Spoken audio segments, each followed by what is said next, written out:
भाई साहब, जो आज का टॉपिक है हमारा, वो टॉपिक है राष्ट्रपति, right. President of India.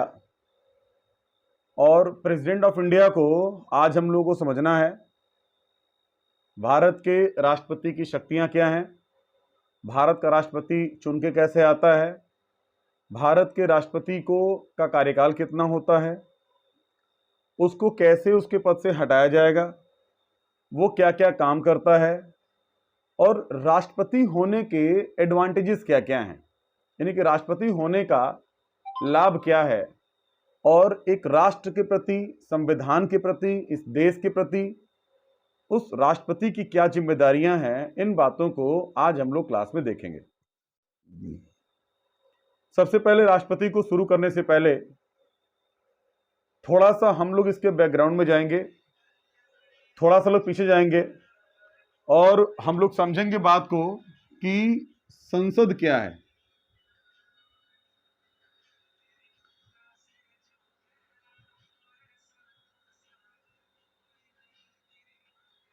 Parliament जो है टॉपिक हमारा, ये इंपॉर्टेंट हमारे संसद के तीन जो हिस्से हैं, जो तीन पार्ट होते हैं, तो एक होता है राष्ट्रपति, दूसरा होता है लोकसभा, और भाई साहब संसद का तीसरा हिस्सा है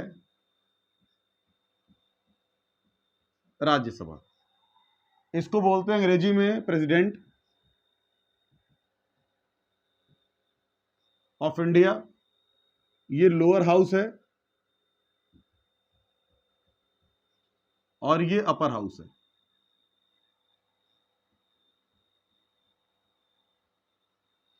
तो ये तीन सदन है, सॉरी दो सदन हैं, एक लोकसभा एक राज्यसभा, और जो तीसरा अंग है संसद का, दैट इज प्रेसिडेंट।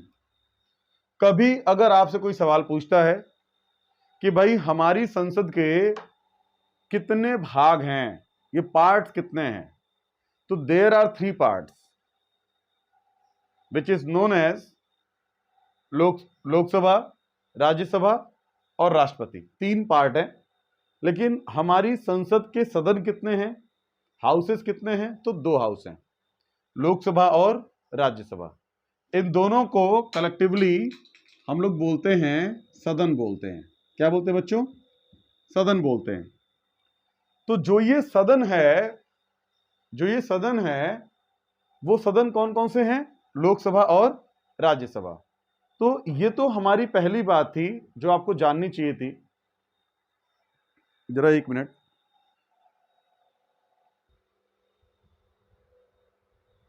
तो यहां जो राष्ट्रपति है उसको समझना जरूरी है।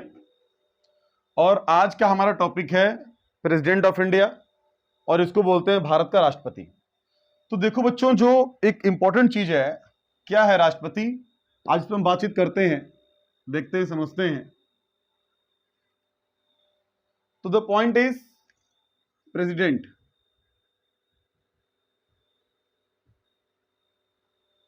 इसको बोलते हैं राष्ट्रपति। भाई साहब, जो संविधान का, जो हमारा कॉन्स्टिट्यूशन है, हमने अपने प्रीवियस क्लास में आर्टिकल 51 तक की सारी बातें कर ली थी। और आर्टिकल 51 के बाद हम लोगों को आज आगे देखना है आर्टिकल 52 से लेकर के और 61 तक स्पेसिफिक प्रेसिडेंट ऑफ इंडिया के बारे में बात किया गया है। मैं कह रहा हूं कि अनुच्छेद 52 से लेके आर्टिकल 52 से लेकर के और आर्टिकल 61 तक स्पेसिफिक प्रेसिडेंट ऑफ इंडिया के बारे में बातचीत किया गया है। मतलब भारत के राष्ट्रपति के बारे में बातचीत किया गया है, राइट। तो क्या किया गया है, जरा उसको देखते हैं। जो आर्टिकल 52 है, जो आर्टिकल 52 है, वहां से राष्ट्रपति के पद का प्रावधान शुरू होता है।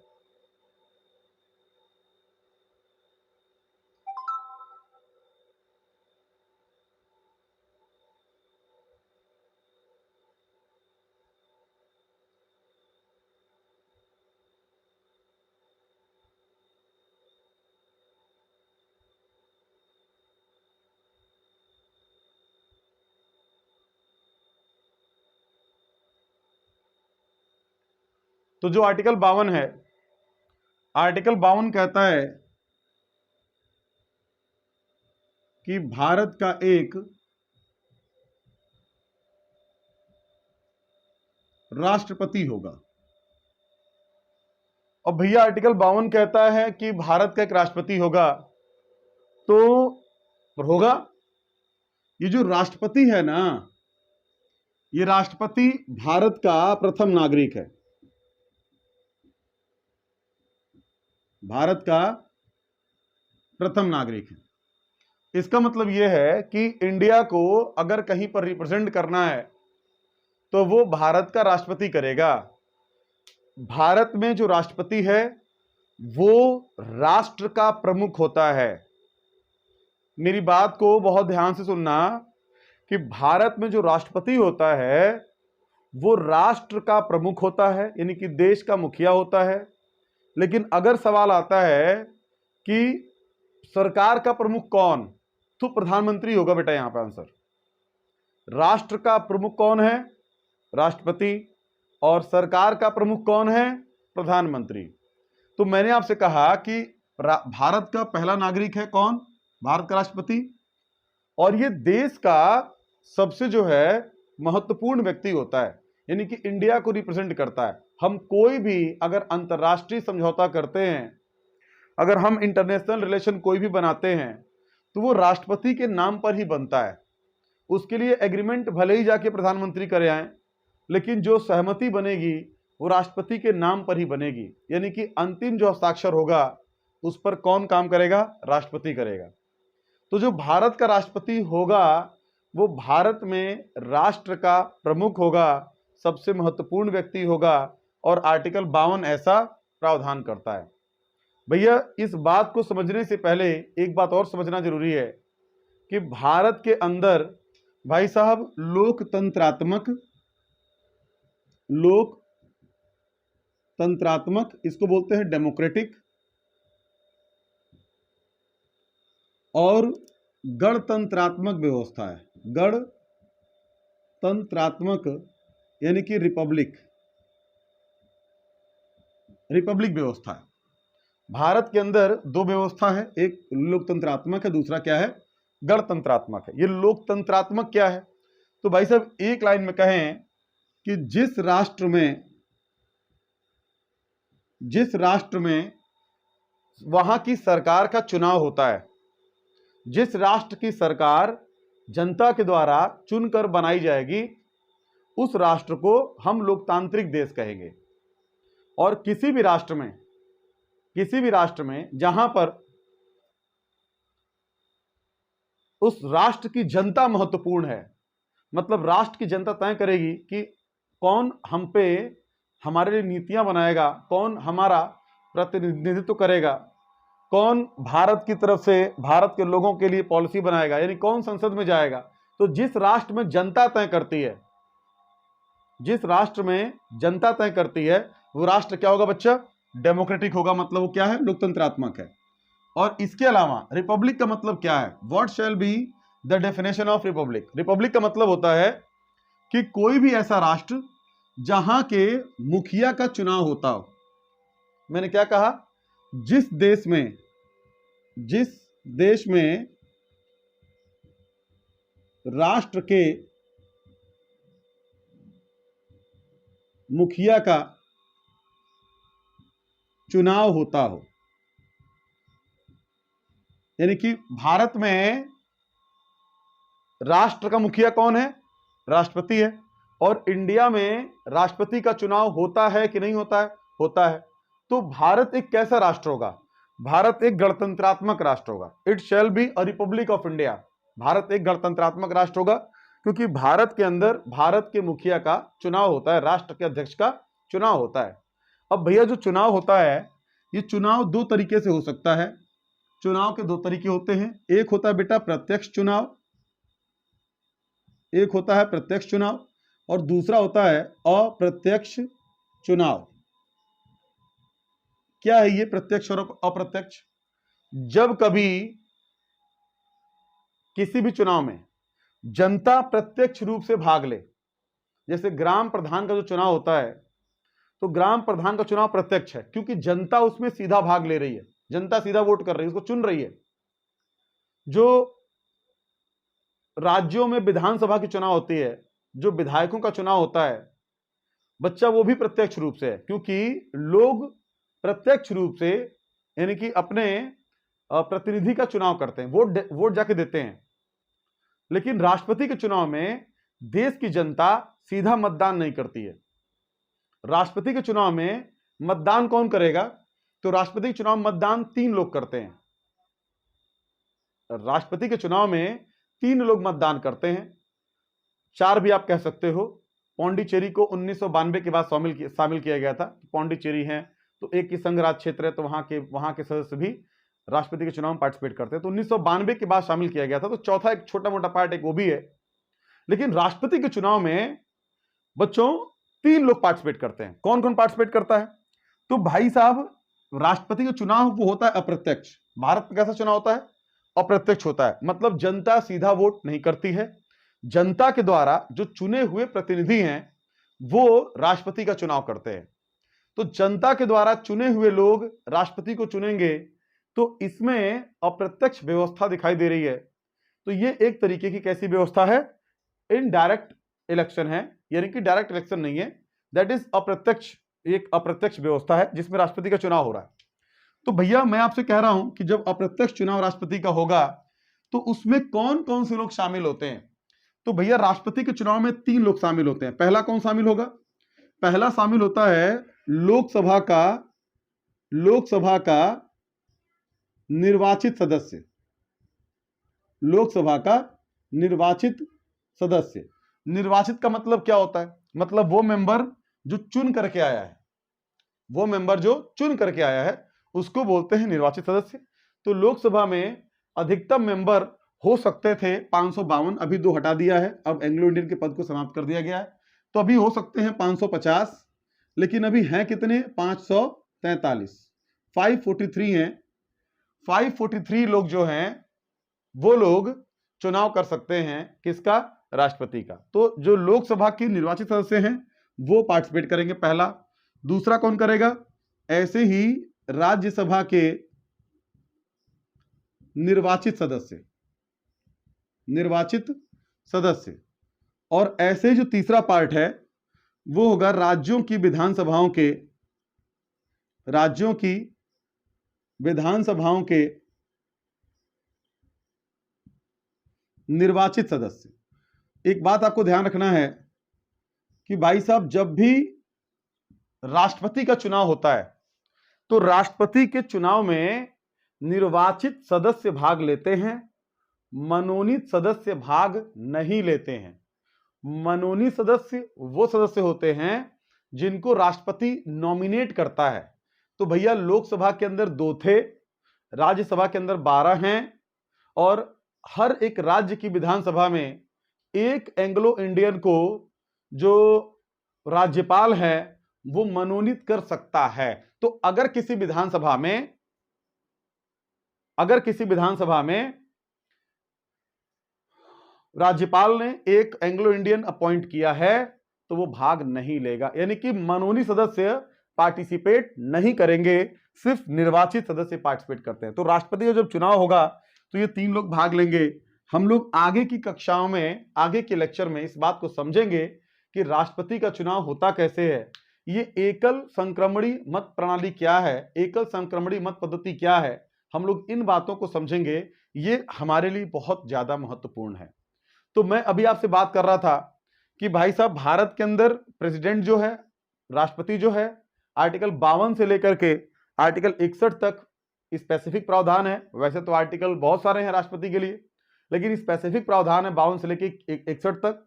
और उसमें आर्टिकल 52 कहता है कि भारत का एक राष्ट्रपति होगा, और उस राष्ट्रपति को, मैं अपनी तरफ से कह रहा हूं, उस राष्ट्रपति का चुनाव किया जाएगा। यानी कि भारत एक रिपब्लिक राष्ट्र है। भारत में राष्ट्रपति का पद जो है किसी एक स्पेसिफिक देश से नहीं लिया गया है, इसके कुछ कुछ प्रावधान अलग अलग देशों से लिए गए हैं। अभी हम इन सब बातों की चर्चा करेंगे कि हमने क्या क्या, जैसे राष्ट्रपति की शक्तियां हमने कहीं और से ली, निर्वाचक मंडल कहीं और से लिया, तो ऐसे बहुत सारे प्रावधान राष्ट्रपति के जो हमने अलग अलग देशों से लिया है। तो राष्ट्रपति का जो पद है वो किसी एक स्पेसिफिक राष्ट्र से नहीं लिया गया। मुझे उम्मीद है आप मेरी बात को समझ रहे होगे।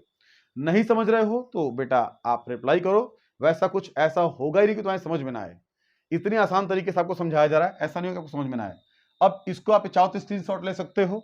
और हम यहां से अगर आगे बढ़े तो अब हम लोग बातचीत करेंगे आर्टिकल 53 की। आर्टिकल किसकी बात करेंगे? आर्टिकल 53 की। आर्टिकल 53 क्या है उसको देखते हैं।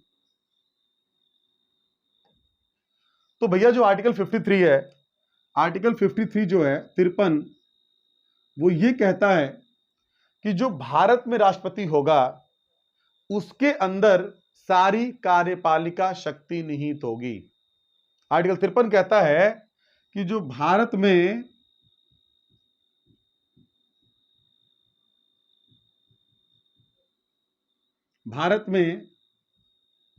राष्ट्रपति में सभी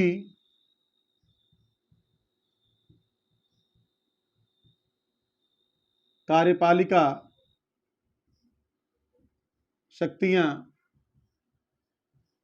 निहित होती हैं। भाई साहब ये आर्टिकल 53 क्या कह रहा है? 53 कह रहा है कि राष्ट्रपति के अंदर सभी कार्यपालिका शक्ति निहित होती है। ये कार्यपालिका शक्ति क्या है? ये क्या है ये कार्यपालिका शक्ति? तो भाई साहब इसको बोलते हैं एग्जीक्यूटिव पावर। एग्जीक्यूटिव पावर कहते हैं। एग्जीक्यूटिव पावर का मतलब क्या है? देखो भैया सिंपल सी बात समझो। कार्यपालिका का मतलब होता है वो सभी संगठन, व्यक्ति, संस्था और राज्य का अंग जो देश के अंदर कानून को लागू करवाए, जो देश के अंदर कानून को लागू करवाए उसको हम लोग कहते हैं, क्या कहते हैं? एग्जीक्यूटिव, कार्यपालिका। मेरी बात समझना, जैसे भारत के अंदर जो है बेटा, एक तो काम है कानून का बनाना और दूसरा है कानून को लागू करना। जैसे एक पल के लिए मान लीजिए कि अगर भारत में जो जनरल कैटेगरी के लोग हैं अगर उनको 10% रिजर्वेशन दिया गया है तो ये 10% रिजर्वेशन निश्चित रूप से लोकसभा, राज्यसभा और राष्ट्रपति की सहमति पर ही दिया गया होगा। भाई बिल पास होगा लोकसभा के अंदर, राज्यसभा के अंदर, और जब राष्ट्रपति उस पर अपनी सहमति देगा तो वो बिल राष्ट्र के लिए कानून बन जाता है। तो 10% अगर आरक्षण देना है तो इसके लिए बिल रखा गया होगा या तो लोकसभा में या राज्यसभा में, और एक सदन से पास होने के बाद दूसरे सदन में गया होगा, वहां पर पास हुआ होगा, और वहां से पास होने के बाद जब राष्ट्रपति साइन कर देगा तो वो हमारे देश में कानून बन जाता है। तो भैया कानून बनाता कौन है? तो कानून बनाने वाला कौन बेटा? कानून बनाने वाला कौन? हमारे देश में कानून बनाने वाला कौन? तो भाई साहब कानून बनाने वाले 3 लोग हैं। कौन कौन है? केंद्र स्तर पे एक तो लोकसभा है, दूसरी राज्यसभा है और तीसरा राष्ट्रपति है। लोकसभा है, राज्यसभा है और राष्ट्रपति है। तो ये तीनों कानून को बनाते हैं। लेकिन अब 10% आरक्षण कानून बन गया है तो इसे लागू कौन करेगा? तो भैया लागू कौन करेगा?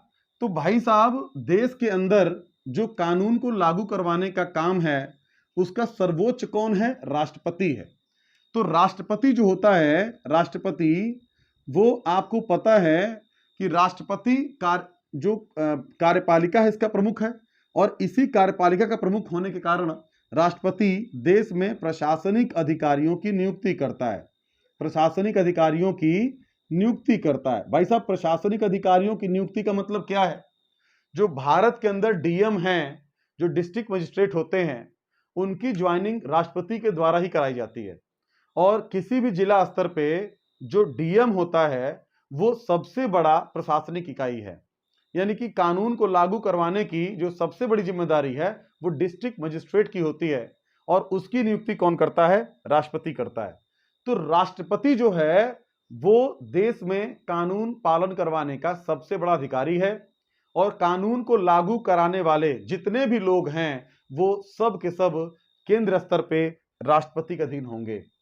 राज्य में जो कार्यपालिका का अध्यक्ष है वो राज्यपाल होता है, और राज्यपाल के अधीन ही जो है सभी प्रशासनिक अधिकारी अपना कार्य करते हैं राज्य स्तर पे। तो भाई साहब कानून को लागू कौन कौन करवाता है? अगर एक दरोगा की आप बात करोगे, अगर एक इंस्पेक्टर की बात करोगे, तो वो इंस्पेक्टर भी क्या है? वो इंस्पेक्टर भी बच्चा क्या है? कानून को लागू करवाने वाला है, यानी कि इंस्पेक्टर भी कार्यपालिका का अंग है। इंस्पेक्टर भी किसका अंग है बेटा? कार्यपालिका का अंग है। इंस्पेक्टर कानून बनाता नहीं है, दरोगा कानून को बनाता नहीं है, कानून को लागू करवाता है, बने हुए कानून को लागू करवाता है। तो जो लोग कानून बनाते हैं उनको विधायिका कहते हैं, यानी कि ये तीनों, और जब वो कानून को लागू करवाएंगे तो उसको कार्यपालिका बोलते हैं। विधायिका कानून बनाती है और कार्यपालिका कानून को लागू करती है।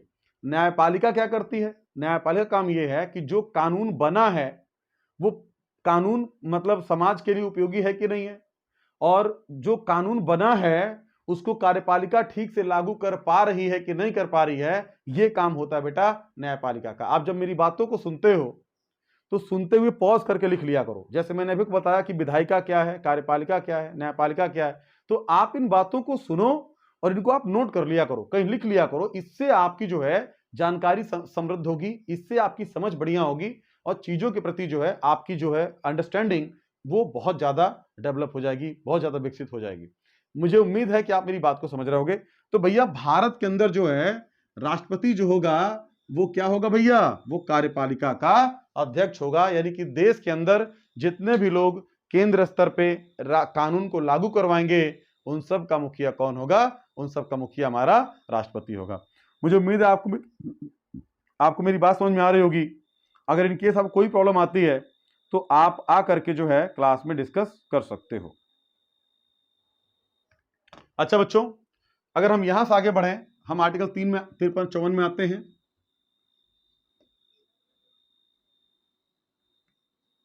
आर्टिकल 54 क्या कहता है? मैंने अभी आपसे इसकी चर्चा की थी कि आर्टिकल 54 ये कहता है कि राष्ट्रपति का निर्वाचक मंडल होगा, राष्ट्रपति का निर्वाचक मंडल होगा।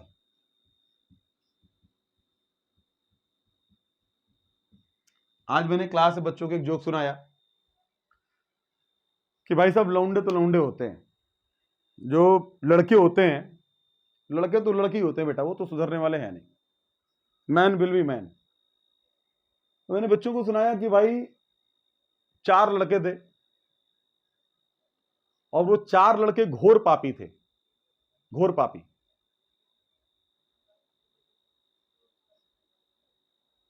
मतलब लड़कियों को कमेंट करना, फालतू बोलना, सड़क पे छेड़ना, परेशान करना।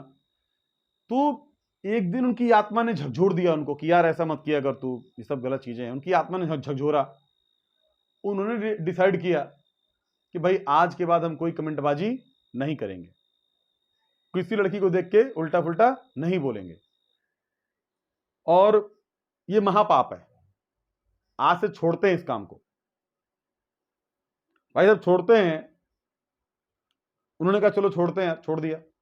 इसके लिए लोग गए, सोचे हम चले हरिद्वार, नहा करके गंगा जी में आएंगे सब पाप धो करके, और उसके बाद हम कभी भी कोई लड़की पर कमेंट नहीं करेंगे। सबने डिसाइड किया कि हाँ भाई चलो पाप धो के आएंगे, हाँ चलो चलो चलो चलो, खूब डिसाइड किया कि ना अब कोई कमेंटबाजी नहीं।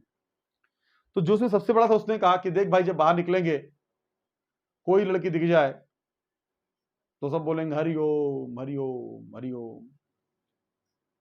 सब निकल पड़े बाहर। रास्ते में जैसी घर से बाहर निकला, कुछ दूर आगे चलते एक ने कहा हरिओम हरिओम हरिओम। सबने कहा कहां कहां कहां कहां कहां कहां। तो भाई साहब ये लड़के हैं, सुधरने वाले नहीं है। देखिए, तो भैया ये जो निर्वाचक मंडल है, निर्वाचक मंडल है राष्ट्रपति का, तो मैंने अभी आपसे कहा कि इसमें 3 लोग शामिल होते हैं। पहली बात तो यह है कि निर्वाचक मंडल का मतलब क्या होता है? इसका मतलब यह होता है कि जो लोग राष्ट्रपति का चुनाव करेंगे, जो लोग राष्ट्रपति को चुनेंगे, वो लोग कौन हैं? तो भैया जो राष्ट्रपति को चुनेंगे उनको निर्वाचक मंडल कहते हैं। उसको क्या बोलते हैं? निर्वाचक मंडल, यानी कि वो लोग जो राष्ट्रपति का चुनाव करेंगे। तो ये जो प्रावधान लिया गया है कि राष्ट्रपति का निर्वाचक मंडल, यानी कि राष्ट्रपति को जो लोग चुनेंगे, ये जो व्यवस्था है, ये व्यवस्था लिया गया बच्चों आयरलैंड के संविधान से। कहां से लिया गया है? आयरलैंड के संविधान से। आयरलैंड के संविधान से लिया गया है। राष्ट्रपति का निर्वाचक मंडल आयरलैंड के संविधान से लिया गया है और इसमें यह कहा गया है कि राष्ट्रपति के निर्वाचक मंडल में 3 लोग शामिल होंगे, 1, 2 और 3। तो पहला कौन सा? मैंने अभी आपसे कहा था, लोकसभा के निर्वाचित सदस्य। लोकसभा के निर्वाचित सदस्य यानी कि जो लोग लोकसभा से चुन के आए हैं वो लोग शामिल होंगे। दूसरा, राज्यसभा के निर्वाचित सदस्य। और बेटा तीसरा होगा विधानसभा के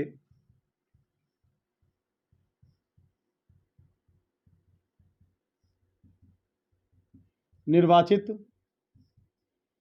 सदस्य।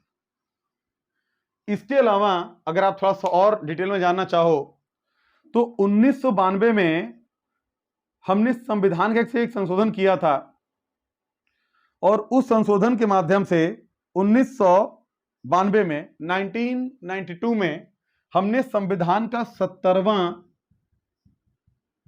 संशोधन किया था। हमने संविधान का 70वां संशोधन किया और इसके द्वारा जो है एक संघ राज क्षेत्र है जिसका नाम है पौंडीचेरी। तो पौंडीचेरी के सदस्यों को भी राष्ट्रपति के निर्वाचक मंडल में शामिल किया गया।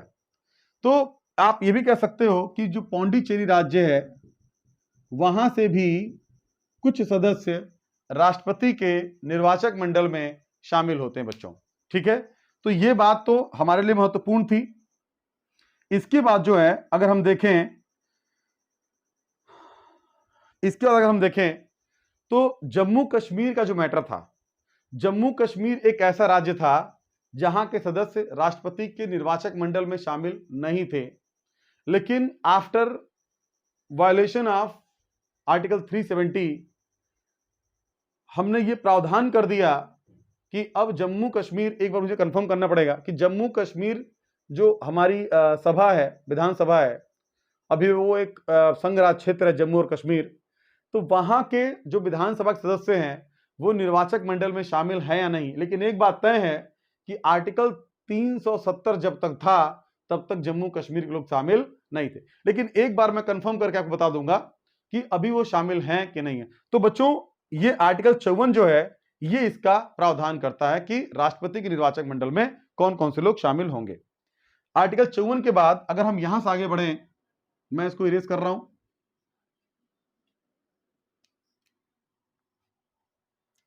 अगर हम लोग आर्टिकल 54 के बाद अगर आगे बढ़ते हैं तो आर्टिकल 55 अगर हम इसको देखें बच्चों तो ये क्या प्रावधान करता है कि जो राष्ट्रपति का निर्वाचन होगा उसकी रीति क्या होगी। आर्टिकल 55 अभी शॉर्टकट में जान लो, आगे डिटेल में पढ़ाऊंगा कि आर्टिकल 55 क्या कहता है कि राष्ट्रपति के निर्वाचन की रीति। इसका मतलब यह है कि राष्ट्रपति का निर्वाचन होगा कैसे, राष्ट्रपति का इलेक्शन कैसे होगा, उसका प्रोसेस क्या है। तो भैया एकल संक्रमणीय मत पद्धति, एकल संक्रमणीय मत पद्धति, इसके द्वारा जो है राष्ट्रपति का निर्वाचन होता है। एकल संक्रमणीय मत पद्धति के द्वारा राष्ट्रपति का चुनाव होता है, यानी कि सिंगल ट्रांसफरेबल वोट सिस्टम। और इसके अलावा और भी बहुत सारी बातें हैं। एक एक विधायक की, एक एक सांसद के वोट का वैल्यू तय किया जाएगा और उसके अनुसार वो मत देते हैं। इसके अलावा एक बात और इंपॉर्टेंट है कि राष्ट्रपति के चुनाव में मतदान करने वाले जो मतदाता होते हैं, यानी कि जो ये लोग होते हैं 3 लोग, ये एक वोट नहीं करते हैं।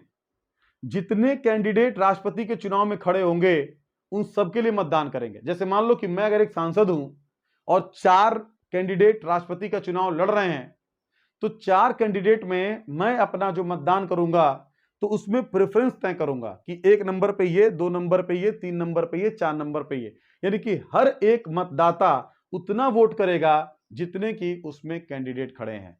तो ये आर्टिकल 55 जो है राष्ट्रपति के निर्वाचन की रीति की बात करता है। और इसको बहुत ज्यादा डिटेल में अपन लोग समझेंगे नेक्स्ट क्लास में। मैं उम्मीद करता हूं कि आपको क्लासेस समझ में आई होंगी। बच्चों अगर कोई भी प्रॉब्लम है तो आप कमेंट करो, कमेंट जरूर करो। अच्छा लगा तो कमेंट करो, बुरा लगा तो कमेंट करो, अपने दोस्तों के साथ जरूर शेयर करो। बहुत छोटा प्लेटफॉर्म है हमारा, लेकिन मुझे पता है कि आप जो लोग देखते हैं, जो ऑडियंस हमको देख रही है, वही हमारी ताकत है और वो अपने मित्रों के साथ, दोस्तों के साथ शेयर करके इस प्लेटफॉर्म को बेहतर करने में, बड़ा करने में सहयोग देंगे। बच्चों एक वीडियो बनाने के लिए बहुत मेहनत करनी पड़ती है। अप्रॉक्स 3 घंटा वेस्ट होता है। एडिट करना, उसको रिकॉर्ड करना, एडिट करना, अपलोड करना, फिर थंबनेल बनाना, थंबनेल को पेस्ट करना, कम से कम जो है 3 घंटे का समय लगता है। तो अगर मैं इतनी मेहनत आपके साथ कर रहा हूं तो आपकी भी जिम्मेदारी है कि आप चैनल को प्रमोट करो, शेयर करो। बहुत ही शानदार पढ़ाऊंगा। कोई भी टीचर कहीं पढ़ा रहा हो, आप तुलना कर लेना। लेक्चर किसी से बेटा खराब नहीं होगा, भारी पड़ेगा, 19 नहीं पड़ेगा, यह मैं आपको विश्वास दिला रहा हूं। और जितना पढ़ा दूंगा आपको लगभग 90% क्वेश्चंस आप उससे पकड़ ले जाओगे। मैं उम्मीद करता हूं आपको मेरी बात समझ में आई होगी। और इन्हीं शब्दों के साथ आज के लिए bye bye, take care, good night guys.